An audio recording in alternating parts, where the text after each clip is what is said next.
courses.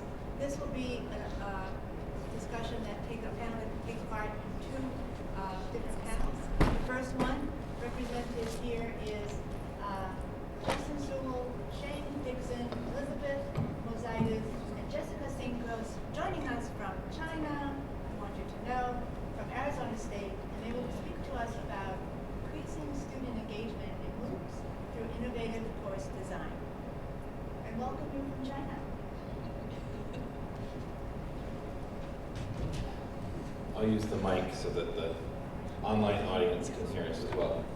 So we're going to talk a little bit about how we designed our courses to give ourselves credibility. We want to tell you, brag first. So our course won the first Learner's First Award from Coursera, and basically the Learner's First Award, the criteria was the highest course ratings combined with the highest course completion. And this is just a quote from the blog or the press release when they announced the award. So our learners have given us very positive feedback, great learner stories. They really enjoy our courses, and we attribute that to the way that the courses are designed and the way that they're made engaging for the learners. The typical MOOC experience has not been one that really seems to favor the learner. One of the problems they have is poor course design. This is from a survey that openculture.com did in 2013. And one of the learners was saying that, one of the courses they took, they didn't know where to go, they couldn't figure out where to start. There were these groups they were supposed to join, but then the groups weren't doing anything. The syllabus was being revised as they went along. And so that was, it was a down-putting experience for him. Another comment, another top 10 reason why people don't complete MOOCs was what they call lecture fatigue. And if you've seen a lot of MOOCs, they tend to be, maybe the professor's has a very popular face-to-face course, and so somebody goes in with a camera and captures the lecture, the teacher in the classroom presenting that, and then they put that online, and that becomes a video, and that's not very engaging for somebody who's not sitting in the classroom with the professor. And so they call that lecture fatigue. And also, they're long. I was at a training for a MOOC platform, and they had a sample course, and there was each lecture was an hour long, and they broke it into 10-minute segments. So I had to watch 6 videos to get through one lecture. And it was just this guy standing there talking on a stage in a lecture hall at a university. And I thought, yeah, that's not very engaging. So shorter segments, things like that. So those are some of the things that we try to do with ours. Ways to increase student engagement. I think first of all, the best way to increase student engagement is just to be a great teacher in the first place. This is a quote from Ken Bain, his book, What the Best College Teachers Do. I highlighted their concern for the learners and a focus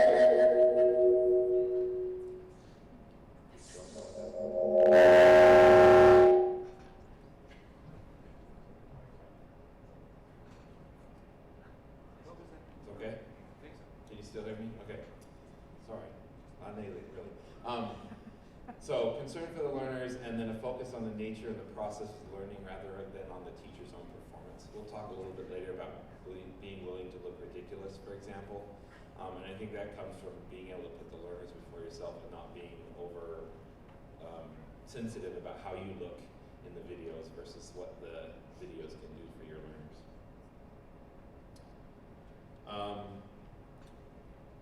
John Murr is an instructional designer at The Ohio State University, talks about using personal stories and language, which we really try to do in our videos and our courses.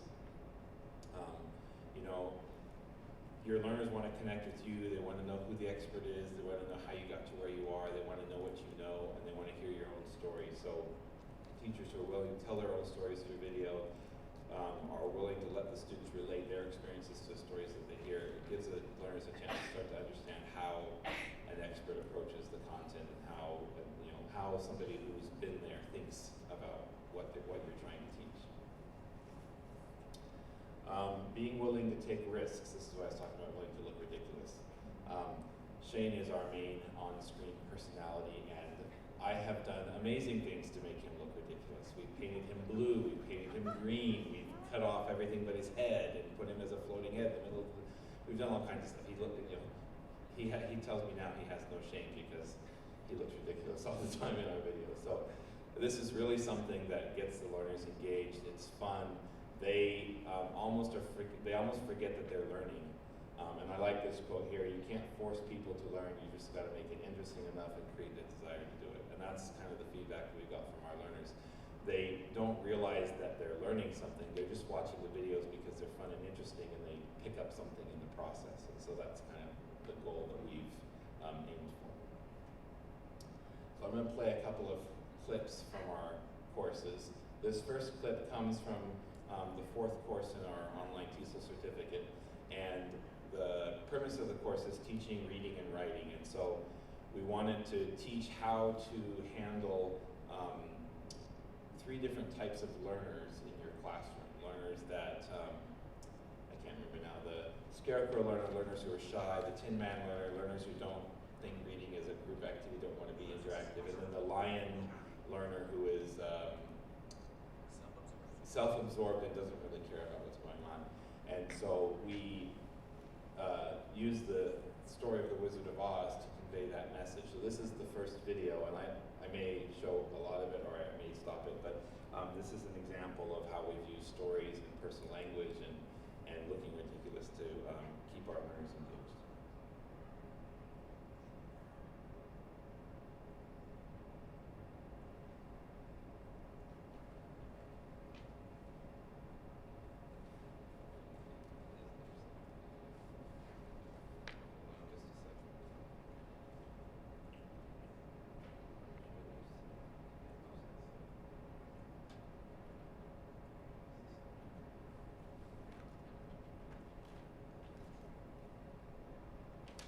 Need to do something up here to get the sound to come out through the speakers. Switch it or...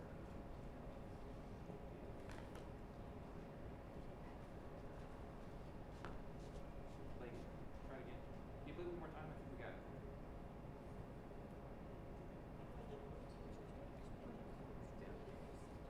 Hear it. Check the game. Well, while they're fixing that, so Shane is sitting here talking about how he can teach people about reading, and then he goes into a dream. You can't hear what he's saying. But it is a gateway to culture.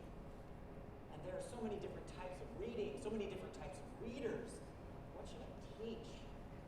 Intensive reading, extensive reading, top-up processes, bottom-down processes, jigsaw. Jigsaw. Jigsaw.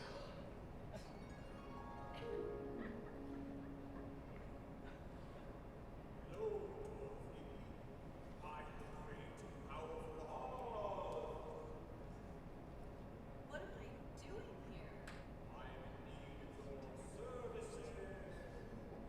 Services? What do you want me to do? I'm going to have you meet 3 different individuals. Each of them has a same call.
Scarecrow reader, she meets the Tin Man reader, and she meets the Lion reader, and she has to use different strategies to get them motivated and to get them reading. And then between each of those videos, we have Shane in what I would call a talking head video, where he's explaining the principles behind what she's doing with the readers. And so using this type of a story and having it continue through is one thing that keeps the learners engaged. This is another clip. And so this is from our course on teaching, speaking, and listening. And we were using the idea of a game show theme throughout the course. And so in the first one, it was what makes listening hard, and then what makes listening easy, and then we did what makes speaking hard. And one of the principles we were trying to convey here is oftentimes teachers are afraid to let students speak, or they're controlling the amount, the speech in the classroom. And so that's what this is going to portray. Jessica, who's in China right now, is portraying the role of the game show host in this. Can you guys increase the volume a little bit on the video?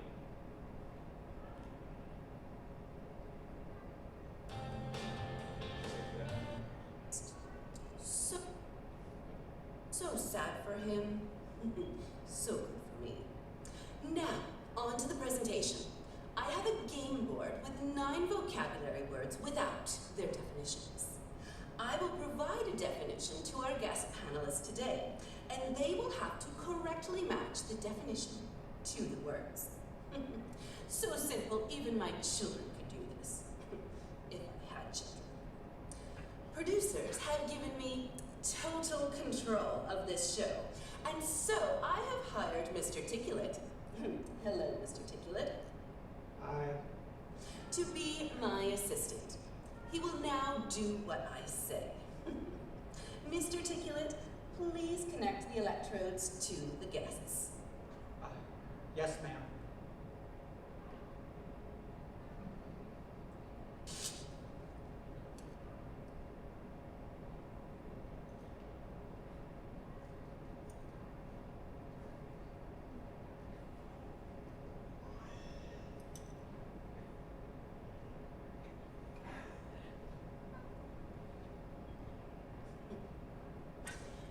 Now, let us begin with our new show, What Makes Speaking Hard? For a correct answer, you will receive 1 point. For an incorrect answer, well, I'll just have to push the red button. Question 1. Whoa. What's the red button do? I didn't sign up for this. None of us signed up for this. You will see. Question 1. This is an effect that occurs when a speaker must navigate not only the ideas he has in his mind, but also the ideas of the listener. Allison?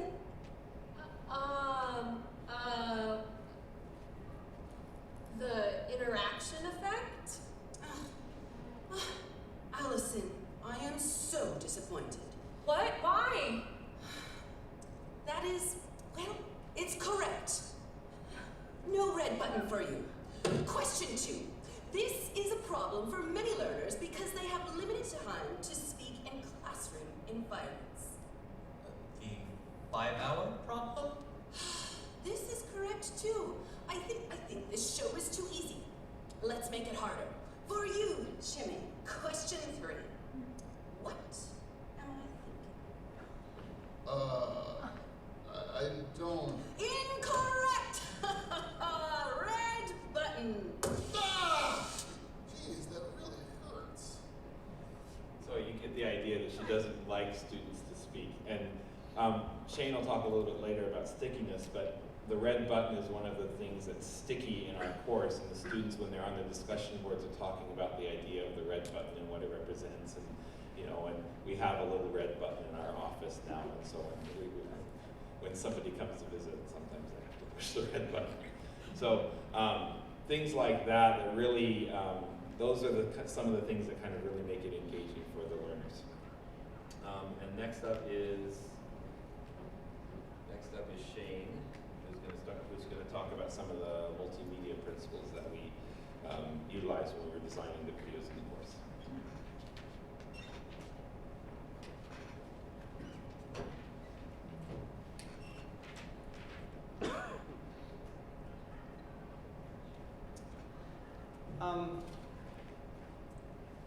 got my PhD in educational technology a few years ago. And it was interesting taking those classes because they were trying to teach us how to engage learners in online environments. And so there were these basic principles. Arizona State University, you may know, has been #1 2 years in a row for innovation. It's a very innovative university. We're always taking risks, we're always doing new kinds of things. I think you can see that a little bit here. But what I noticed in some of my classes is that the very principles they were talking about, they were violating. I don't know if you've ever been a part of a teacher training program where they're like, you should really be engaging, right? And you're just kind of stunned by this lack of engagement. The very principles that they're reading off the page, they're not following through. And so what we wanted to do is create courses where we are practicing what we preach as much as possible. And that actually is quite difficult. But you can see some of those principles here. And first of all, we didn't want to be talking head videos. So when I am just this talking head, it still has, and here's where I felt like ESL teachers really should be online instructors. Like ESL teachers are perfectly suited for online instruction because we like our hands, we like talking, we like using repetition, we naturally do teacher talk very well. So there's this kind of natural ability to speak to the level of student, which matches really well with some of the multimedia principles that a man named Richard Mayer has come up with. So if you have the handout that I've given you, this comes from a man named Richard Mayer, UC Santa Barbara, and he's done quite a number of studies just trying to find out what works online. Shockingly, what works online often has some correlation to ESL principles. So this idea, for example, of personalization and voice. Well, yeah, of course. ESL teachers do this. We have to vary our voices. We have to make it personalized. We have to share stories. Of course, that makes sense. All right, let's go ahead and move to the next one. Multimodality, this idea of trying to speak to people in different ways. Of course, your voice is important, but the video is important. There's something that Richard Mayer talks about, the split attention effect, where you can only pay attention to one thing at once, so you better know what's primary. Now, students do learn better from text or from pictures and voice, but not from text and voice at the same time. That's distracting. So knowing what's split attention and what's not, these are basic principles that teachers should know. ESL teachers probably already intuitively know lots of these kinds of principles. There's also this idea of we're sharing metaphors, ideas like this red button thing, which represents something. We're not being silly just because we want to be silly. We're instructing in all moments. So you'll notice here you see this picture of a general and five versions of me. And we're talking about the audiolingual approach in this particular video. And any of you who have done the audiolingual method, ALM, the idea of a general who's drilling students becomes a metaphor by which they can understand what ALM was about. It's sort of a characterization, so it's not exactly accurate, but it gives them a way of interpreting it and understanding the world that we're introducing them to. So it's not just the words you use, it's the pictures and the visual representation that helps them go, oh my gosh, anytime I think of ALM, I remember this guy with his 5 soldiers. So that's one of the principles that we definitely want to, are throughout the courses. All right, let's go to the next one. The very concept of humor and stickiness. Stickiness is this concept of we're going to teach something to you and you're never going to forget it. Oh my gosh, it's just like in there, it's in my head, and I can't forget the metaphors that you've suggested. So having Jessica, thank you Jessica, wearing pigtails and dressing up like Dorothy, it's pretty unforgettable. And so you have these kinds of things that serve as metaphors for a long time. You'll notice this one right here, I've just smashed a piece of cake. And then I've handed it to the learners and I said language is like cake. And so that becomes a metaphor too for like, oh, bad teacher instruction. Here you have this beautiful piece of chocolate cake and a teacher has smashed it and offered it to students. And so we talk about those principles and we talk about this ability for teachers to engage students by making things sticky and using humor as a way to also increase that stickiness. Is there any other? Okay. The last one has to do more with critical thinking. And in certain kinds of critical thinking, it's very hard to do in a MOOC, as you can imagine. How can you interact when it's asynchronous, right? It's not in real time. I can't really respond to them. So what we've done is, in many instances, you'll see there's an angel and a devil on my shoulder here.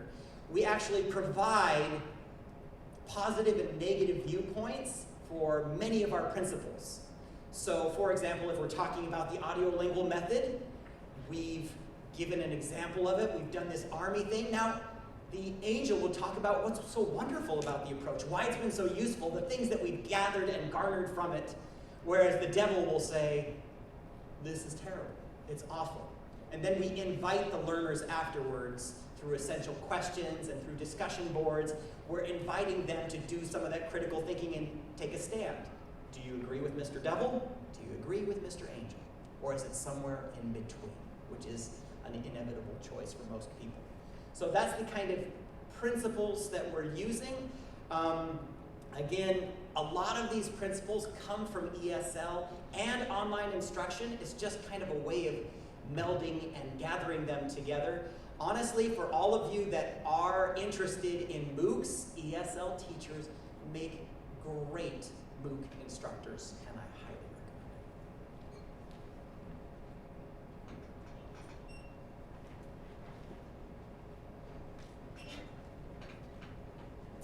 recommend it. Okay, so you've heard how we've tried to engage our learners in our courses, but we've also tried to engage them outside of our courses.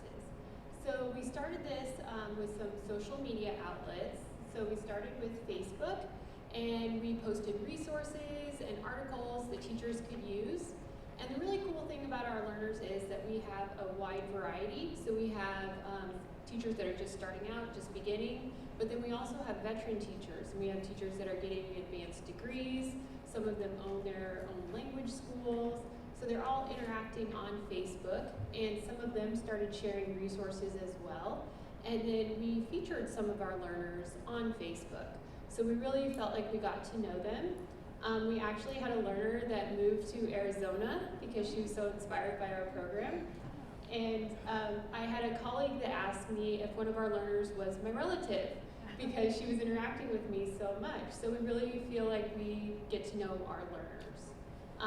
So we've also tried to do that through LinkedIn, which is a more professional outlet for looking for jobs. So we posted some job opportunities, and then our learners have also posted those as well. And then we got the idea to start a newsletter for our learners. So our learners submitted articles, and we published a newsletter. So we have one newsletter that's out so far. But our learners shared their stories and then also articles from their experiences. And the last thing is an upcoming conference that Shane is going to talk a little bit about.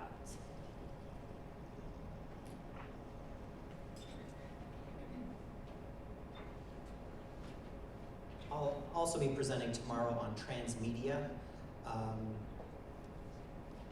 And so there's this concept that the way that students get information is changing now. And I think we can see that in the ESL world with the rise of schools like VIP Kids and with MOOCs. We have 117,000 people taking our course currently, and it's amazing that we have a 25% retention rate at all. It's quite remarkable since MOOCs usually have around 4%. So the engagement is kind of ridiculous. So we have this community, and I'll talk about that a little bit more tomorrow if you come to that. But the idea is you have this community, and you want it to be a community in very real ways. So we do have a conference. It'll be in the third week of July, and we're just going to invite people to come to Arizona and kind of have a practicum experience, and then a conference at the end. We're actually running practicums also in Thailand, in Spain, and Vietnam. So concurrently in that third week. So it's kind of become, Teach English Now has kind of become this brand, this product, this kind of community of practice, I guess I would call it, and that's a really exciting thing. And next up is Jessica Cinco, who's coming in from China, so she's going to be talking about dealing with discussion boards and tips and tricks that we use to keeping with our learners engaged.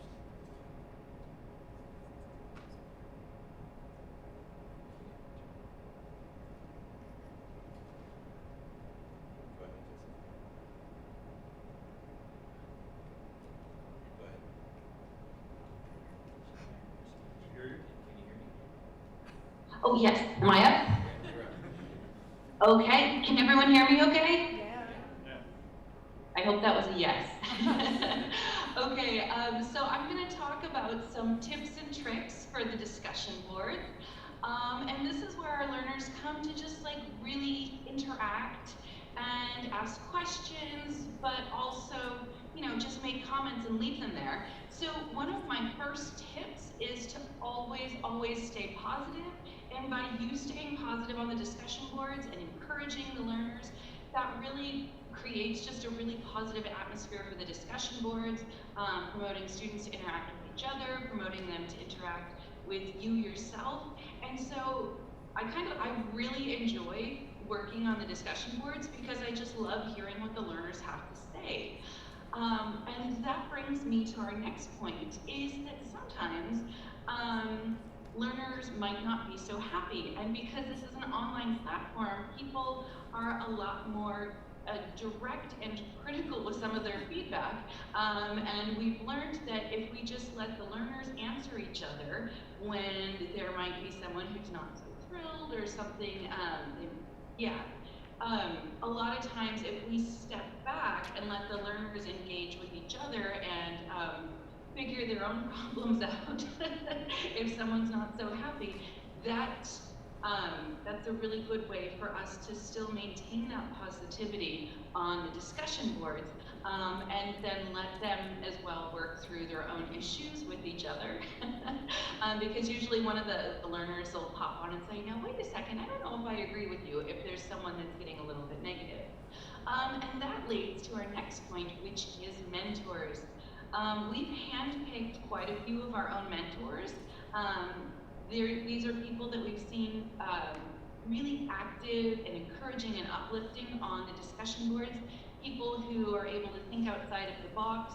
And we've, invited a couple of these people to be our mentors, especially there's one amazing woman from the Czech Republic, Eva, and Brian Betts, an American teaching in Korea. And we noticed that they were just standing up above the rest. They were just little shining stars on the discussion board.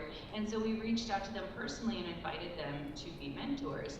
And we provided them with our professional email addresses and said, hey, you know, if something comes up on the discussion board, please feel free to reach out to us.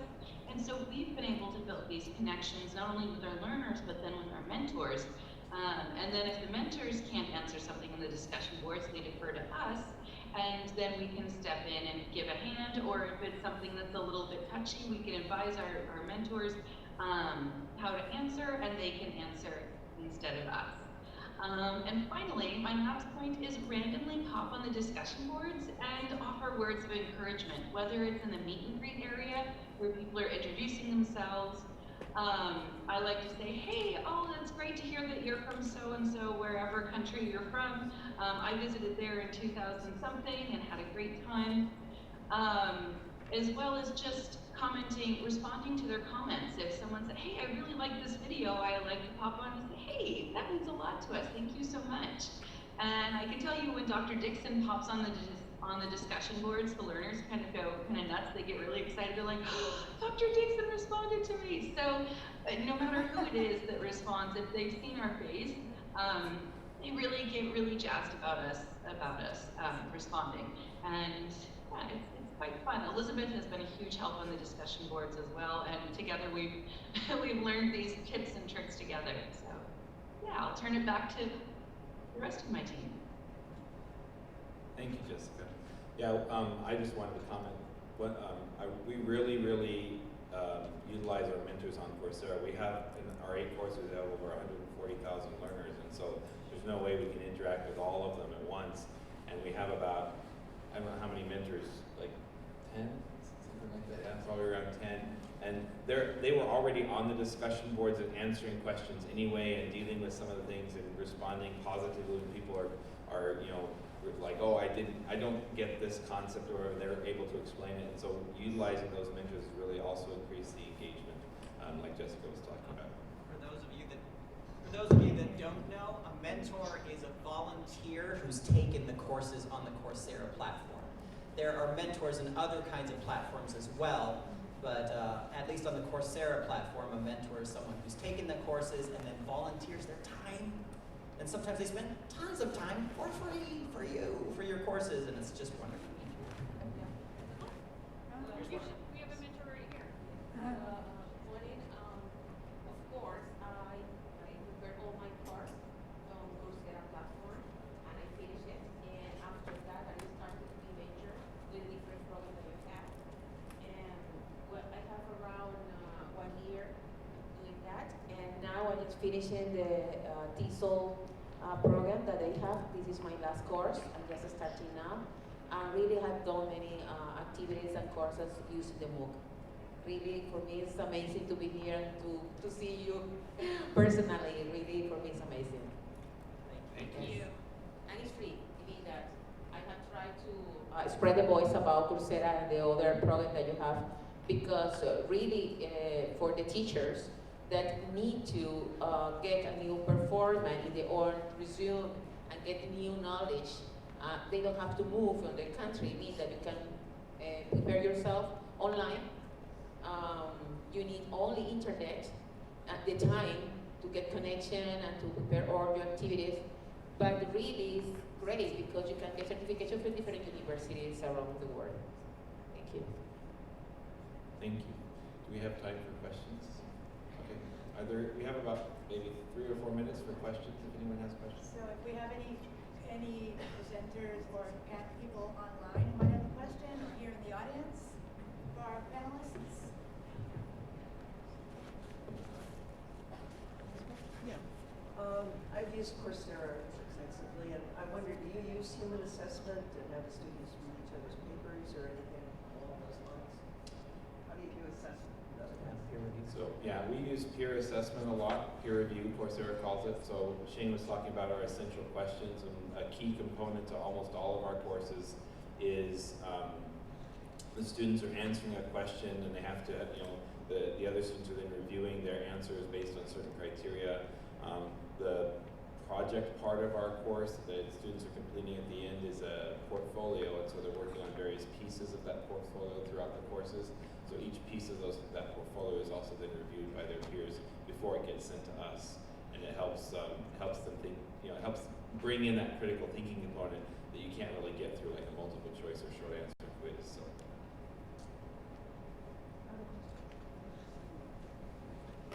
Hi, we're from Georgia Tech, and we make MOOCs as well, and we agree with everything you set up there.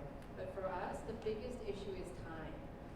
Storyboarding and practicing and getting all that ready takes up so much time that we've had to streamline a lot of that and eliminate some of that fun part just to make certain deadlines that Coursera sets up or whatnot.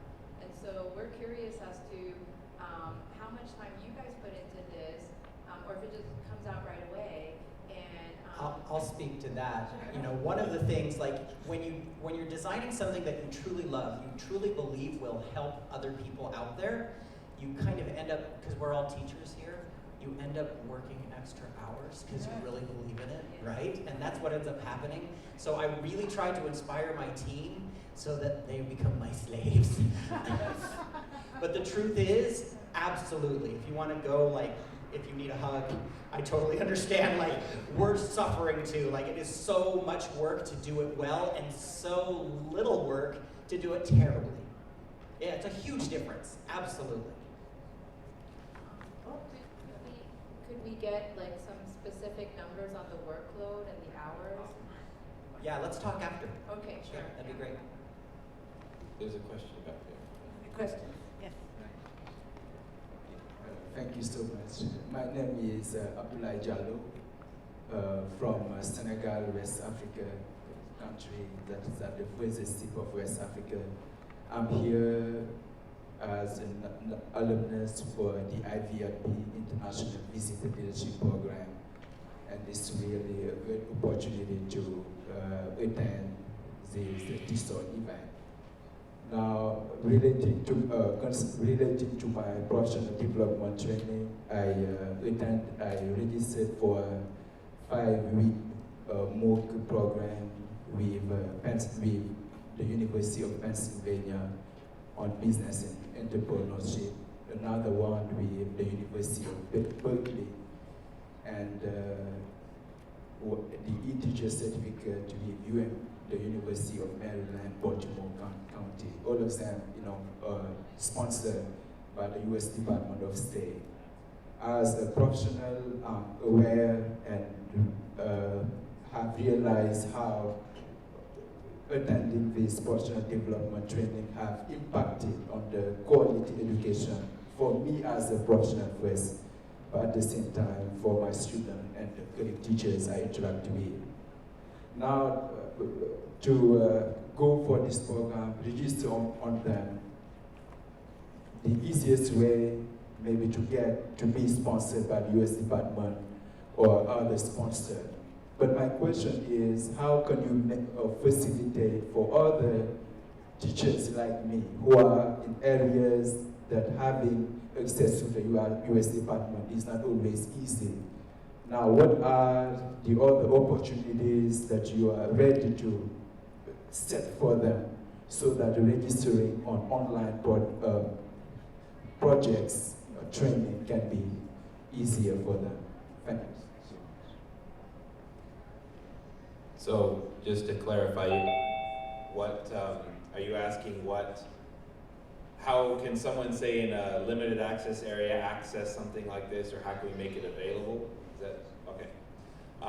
So, I can give a little bit of that. I mean, that's a big question. There was actually a presentation in here a little bit ago that was talking about technology in limited resource areas. But one of the things that Coursera does that I like is it allows the learners to download the videos from the course. And so you can download things to your phone. So if you can get internet access or for, say, a little bit of time, you can download a course and then you can watch it offline and participate in it offline. So for watching the videos and doing some of those things, that might be an option for somebody who maybe has access to the internet for a short amount of time or can go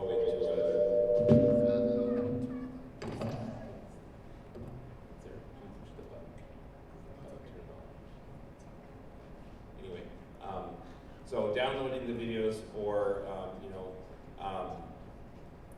I'm not sure about getting internet access other places. There are lots of places still that don't have internet access, and that's one of the things I know that Coursera and other MOOC platforms are trying to do. And I know the Department of State, through the Peace Corps and other partners, is also working on trying to bring online education to some of those limited access areas, but I don't have a better answer for that. Other questions? Thank you. Thank you. So we would like to very much thank Justin, Elizabeth, Jessica, and Jane for your excellent innovative talk about MOOCs. In just a few minutes, we will have our other panel from the University of Oregon.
sponsors are developing 3 MOOCs.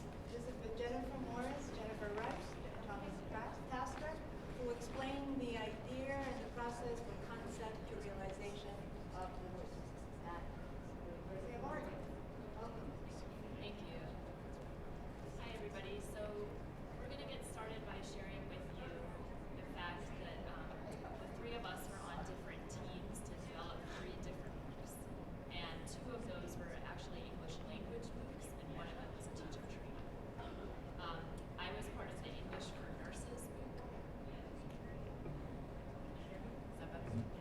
Okay, I was part of the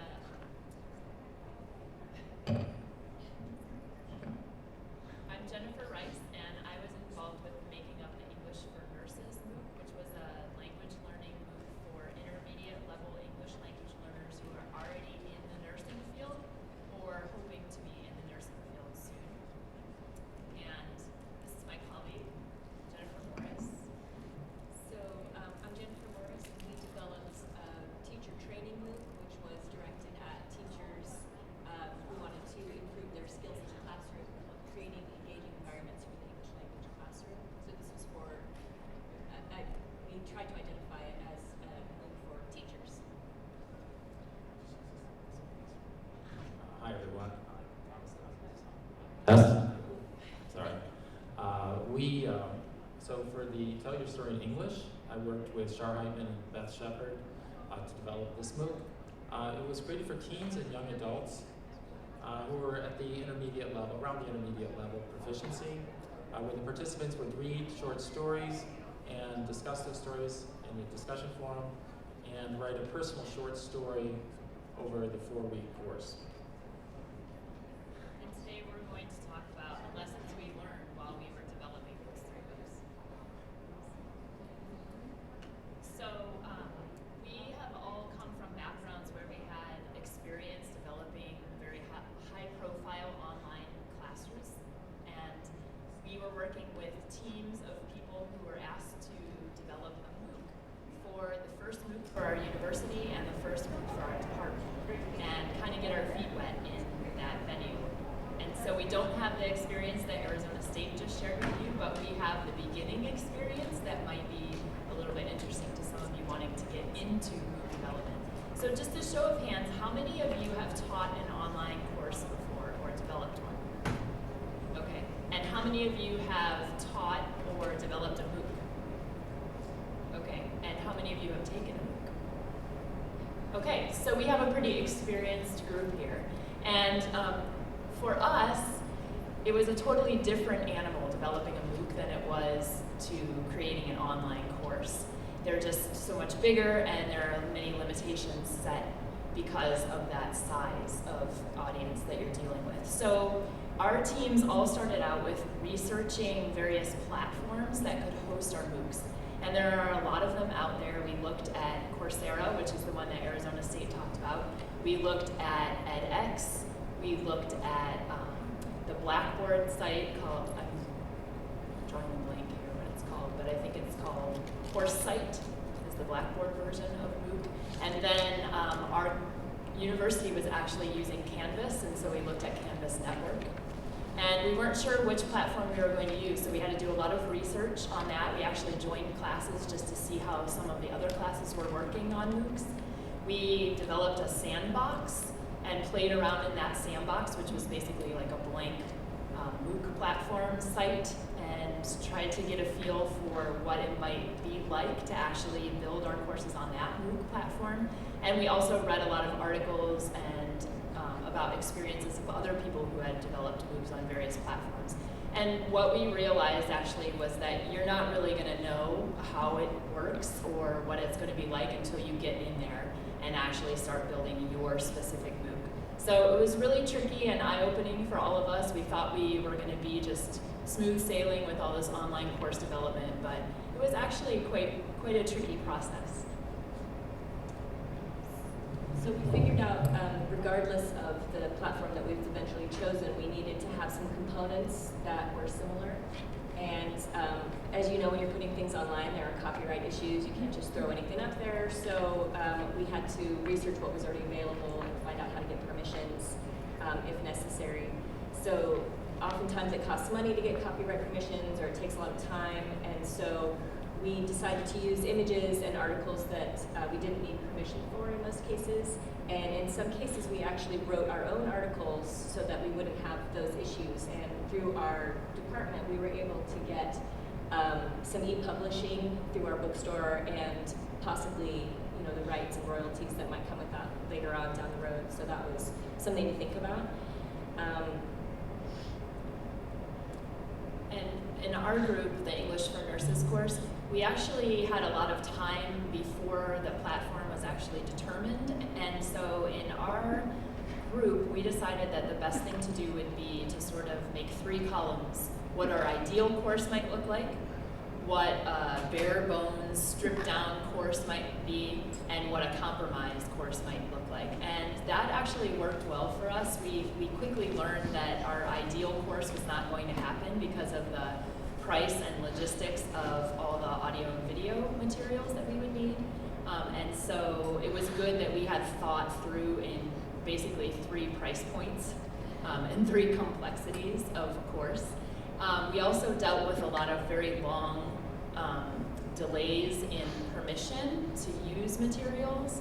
And so, like Jennifer said, we ended up developing a lot of our own things instead and using photos from Creative Commons. And you can see this is a front page of our English for Nurses course. We started the course every week with a story that was a quote from a nurse from around the world, and we were really hoping to get real quotes from real nurses from around the world. And once we actually sent out the long permission form that we had to use to get those real quotes from real nurses, we never actually heard back from any of our nurse contacts. So we ended up having to make up those real quotes from nurses. So it was just one of the long delays and tricky issues we dealt with getting permission for materials. And you can see, again, how we sort of organized our week. We had a short video overview of what was going to happen, and then we listed out different activities that were direct links to those things throughout the week. So the next slide is a to-do list that we used for creating engaging environments. So we had several components that were consistent. So we started with a to-do list to help the teachers see what would help them progress through the course and made the most sense. So we had an introductory video, all the courses use that. We had some articles for them to read, a comprehension quiz, like what did you get from the readings, and then a discussion post that they were required to do every week. So our audience was teachers, so we found that our kind of page ideas were rather text heavy. They were looking for education, not really entertainment. So it's something to think about when designing courses. How much text do you want to have on your pages versus white space versus video animations? Like how do you want it to look for your learners and participants? This is a typical week from, this is from Module 2, Week 2, Tell Your Story in English. We went with the text heavier route, I think. You can see just short description of what we did. This on the top is just a short description of what was going on that week, what the students had to do. Then the videos on the right, and in the middle we have our story instructions, because every week they have to create a new part of their story. And this week they are creating their outline. So that's described under the story instructions. They're in the middle. We also provided them some PDFs for them to help them organize their story as well. At the bottom then is just the list of the things the activities that they had to do. Every week we have them read some short stories or one longer story. Then they participated in a discussion board to get with peer interaction. There's some language activities and quizzes that they had to take. We also included a number of optional activities at the bottom you can see, with additional reading and additional writing practice.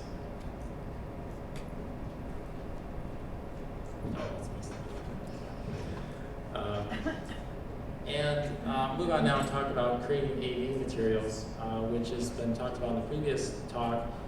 Quite time consuming and can be expensive, thank you, And we decided not to create our own YouTube-style videos. We also didn't want the talking head kinds of videos. We didn't think that looked professional enough for what we were trying to do. We did not have the budget to do what ASU did, which had some amazing videos. I'd be interested to hear how they paid for all that.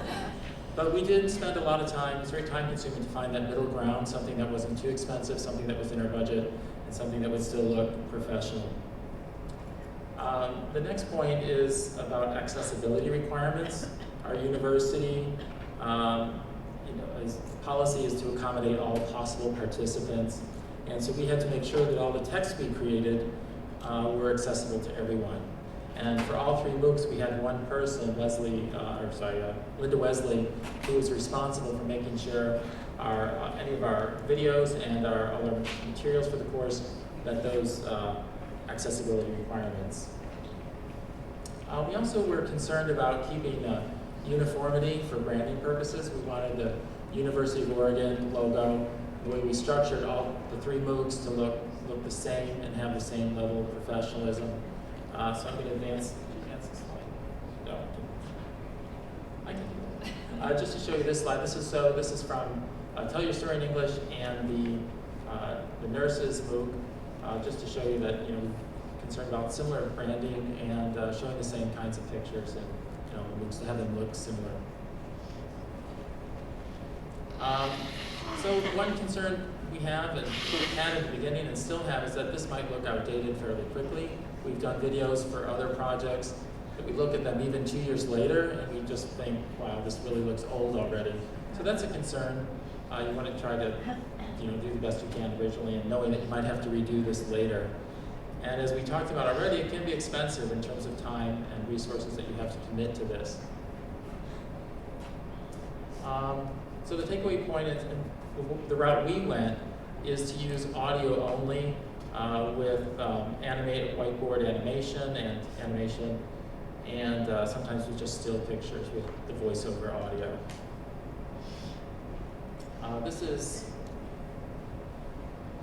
This is from, thanks. So this is just a screenshot from, I think, the nurses MOOC using the whiteboard animation. And I'll show you a short clip now, what that looks like. Yeah, get started. I'll just show you a minute of this. Oops, just double click.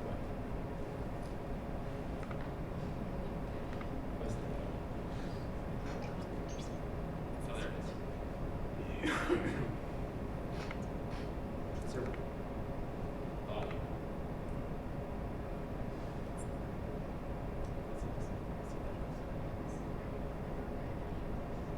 Oh, we don't. There's no volume, but there is a voiceover here.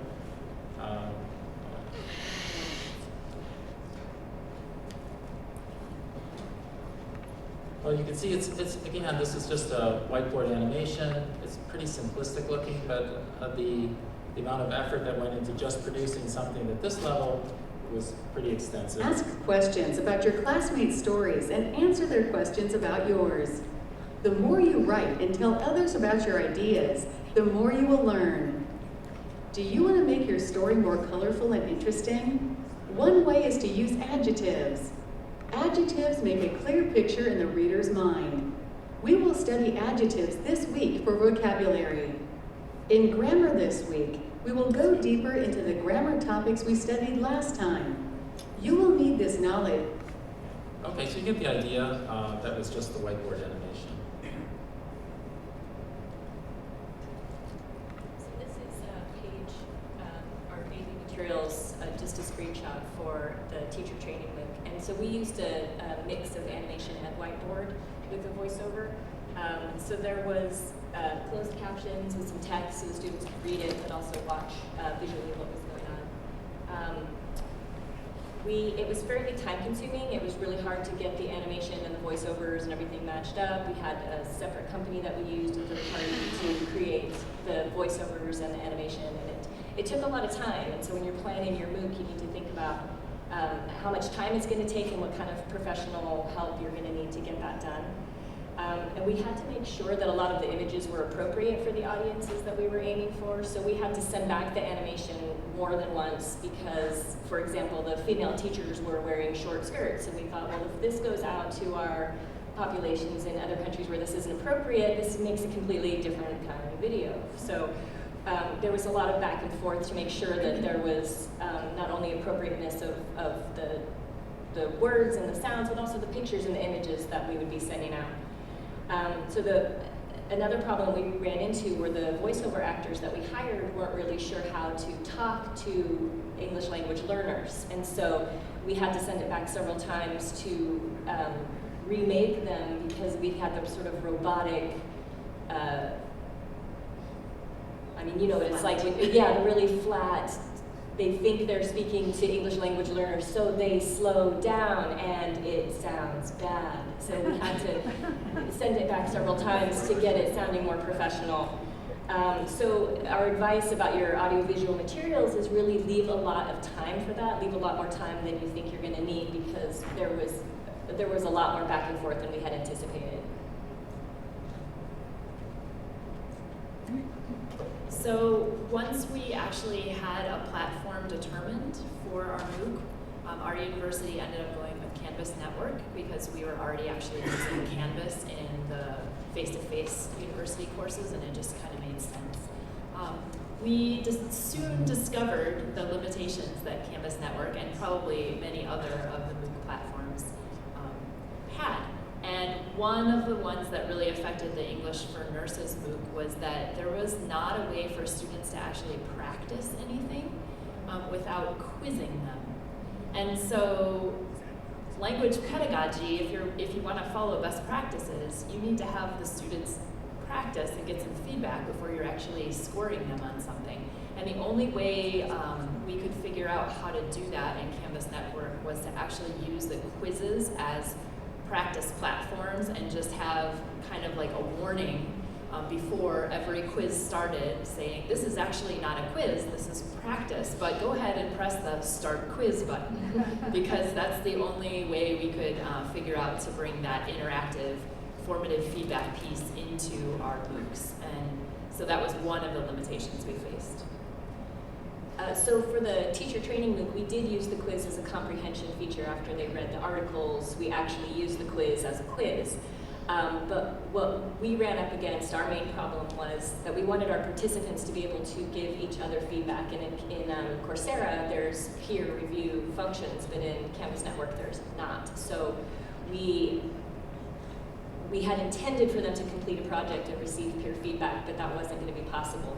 So we didn't have real control over that feature, and so that was a limitation. And for instructor to student feedback, when the MOOCs get really large, when there are these large numbers of students, it's impossible for instructors to give individualized feedback at any point. And so we used mentors, ours were called community TAs, to help jump in and do some of that feedback.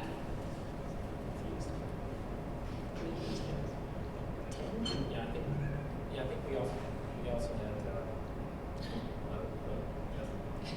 also had about 10 community TAs as well. So with the Tell Your Story, we were quite happy with the peer interaction, at least in terms of the story discussion, using the message boards for that. We had a lot of pretty good interaction between the peers, and with occasionally me or one of the other leaders of the MOOC to jump in and make the occasional comments as well. But it was difficult to monitor for appropriate content in photos and messages. We really wanted to have photos posted with the stories that they were creating. We thought that would add something to the story, of course, but we decided in the end that with Canvas it was just too difficult to monitor for this. We didn't want to go in and check every single photo ourselves or leave it up to the participants. So we ended up not using photos. We did have to check our stories.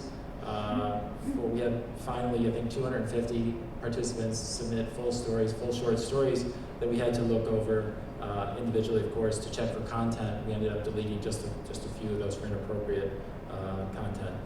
So it was, it could have been quite a bit of work. We would have liked to have done more with photos, but that simply really wasn't possible. So another limitation that we with our teacher training MOOC were the discussion groups, and just based on the sheer number of participants, it wouldn't make any sense to have one discussion group with thousands of students trying to interact. It's not really interactive in that case. You just post and it disappears. So we had to create groupings for the discussion group within each module, and students had to sign up for that, and it was self-selected, and that was challenging, as you can imagine, with English language learners having to figure that out and self-select. So the other problem that we had within the campus network platform was that the badges that we used were done through a third-party vendor, and so they weren't integrated with our certificates, and so there was this sort of triangulation of recognition of achievement that the students were able to do. So there were issues at the end with merging our spreadsheets and the badges that were earned, and so issuing the certificates became a very time-consuming process at the end. So it's really important that you know what your platform is capable of, and you know what you're working with, so that you have clear expectations of what students can do and what they can achieve, and that you can still meet the best practices in terms of being an effective teacher.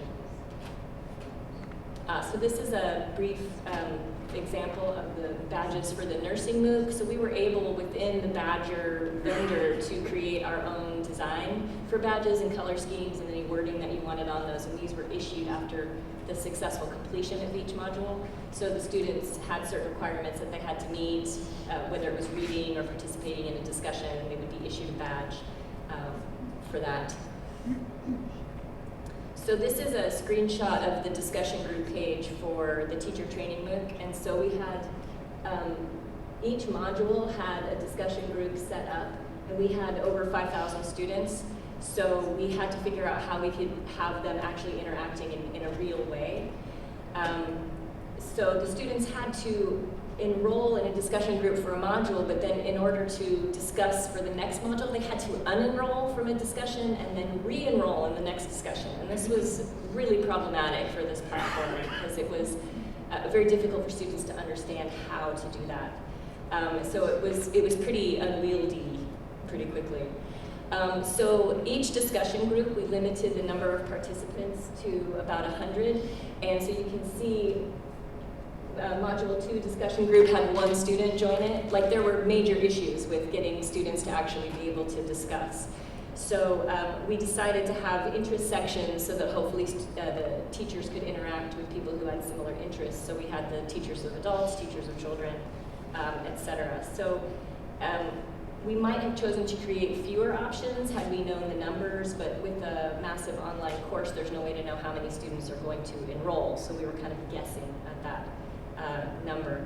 So it was not ideal. There's probably better ways to organize this, but that's one of the things to understand about the platform that you use, is how can this discussion process actually happen.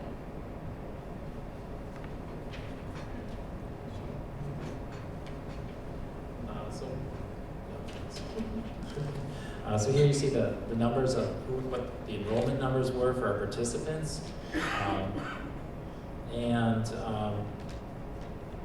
One of the issues that we had in Tell Your Story was that in week 1, we did a survey, participant survey, welcome survey, and we had 1,200 of our participants respond. What we found is that 700 of those 1,200 participants had already finished 4 years of college, and 45 had PhDs. And remember that Tell Your Story was, we wanted this, we created this for teens and young adults. And I think 500 had over 9 years of experience already. So, you know, we planned on one kind of audience for our MOOC, and we got a pretty different kind of audience. Maybe a third of the participants were actually English teachers from all over the world, which was great, and we welcomed that, but we weren't prepared for that. But then we did set up discussion groups, separate groups for the teachers to discuss the issues and how they might share these materials and use them with their own students. So we had to do that on the fly, but it seemed to work quite well then. And so some of the questions we had starting this MOOC project was, well, once the MOOC is going, what do the instructors do? Because it seems like it should just be sort of a self-fulfilling thing and we just kick back and relax. But actually, we wanted to just share with some of you who maybe haven't done this yet. You end up spending your time sending a lot of announcements, or at least we did, announcements to participants in the course. We did a lot of troubleshooting, technology and other issues, maybe even just finding a little bit of typo problems or whatever in the course design, and giving feedback. Again, that feedback was limited to students because you have, some of these courses have 5,000 or 100,000 students in them. So you can't give a lot of feedback, but certainly limited feedback. And then organizing our community TAs, teaching assistants. We had the same basic idea that Arizona State mentioned about the mentors. We asked former participants in some of our online courses to come and join this course and be a community TA, and they volunteered their time and they were really active in the discussion boards and helped us out a great deal. But we spent our time organizing them and corresponding with them just to kind of make the course go smoother. So the takeaway point is really, as Tom said, you don't know who's going to enroll, you don't know how many people are going to enroll. You might have a totally different audience than what you anticipated the course was going to bring, and you think you're going to sit back and relax while the course is going, and you definitely aren't. So we determined that we should have expected the unexpected, because that's what this whole project ended up being. So when it was time to wrap up the courses and it was the end of our 4 or 5 weeks, we had planned to have this straightforward merge of the badges that were earned and our certificates. So the badges were provided by this external vendor, and the certificates were provided by us. And so our main plan of attack was to merge these spreadsheets and have this really straightforward process. You've earned a badge for all of the modules, you now get a course certificate. And for a lot of the MOOCs, it seemed to work fairly smoothly, but in the teacher training MOOC, we had some major issues. Students that had indeed completed all the components were not issued badges through this vendor. And so we didn't know that they had earned a certificate. We spent considerable time after the end of the course figuring out who had done what, adding them to the list, giving them a certificate. And so that was a problem. For our course, we did not use identity verification for our certificates because it's an expensive process and it has to be valid if the certificate is going to be worth any kind of professional development credit or sort of meet any training requirements that these students had. So we didn't have the time or the resources. These were pilot MOOCs. We wanted to see how this would work. And so we found that earning some kind of recognition through badging or certificates was really important to the students. And I think one of the reasons we spent such a long time at the end of the course issuing the teacher training certificates was that it did have some value. We realized to the students that they could show this to their employers and say, look what I'm doing to continue my education in the realm of teaching. And so be prepared for having some kind of recognition for the students that are completing these parts of your courses, because it's important for them in a variety of ways. So the research that we did found that the average completion rate is about 15%, but it does depend on the size of the MOOC and the content. And so very, very large MOOCs tend to have smaller completion rates by the sheer number of those involved. So our completion rates, as you can see here, were between 9 and 19%, which we thought was not bad for a pilot.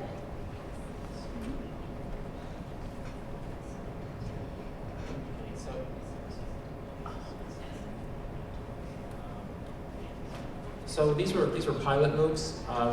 We've just ran the nursing and the teacher MOOC one time. The Tell Your Story MOOC, we're running it now. We're running that now, and so but what we've learned from these MOOCs certainly carries forward to other projects that we're doing. We have an advanced certificate in ELT now that we're working on. So just creating the MOOC itself for teacher education, and it does lead to other projects that you can continue and develop as teachers. Okay, so we'll leave it at that. We only have a few minutes left for questions, but we'd like to hear what you have to say. Do we have any questions for our panelists?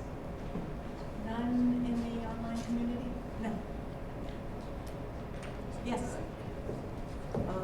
What do you think is a way to get better participation? Was there anything you would change that might increase participation, or completion rather, towards the end of the course?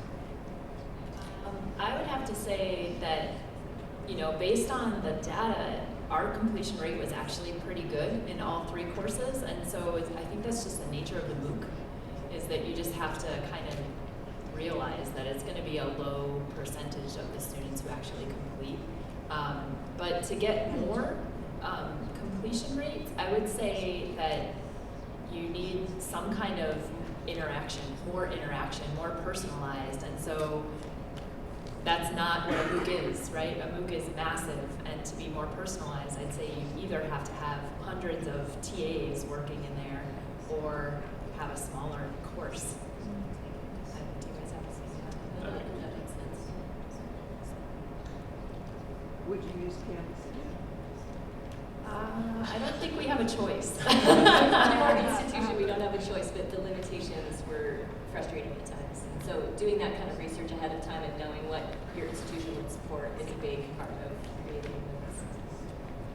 And also, I think there are limitations with all the platforms. Yeah. It just depends on which one you're using, which limitations you face. So nothing's perfect.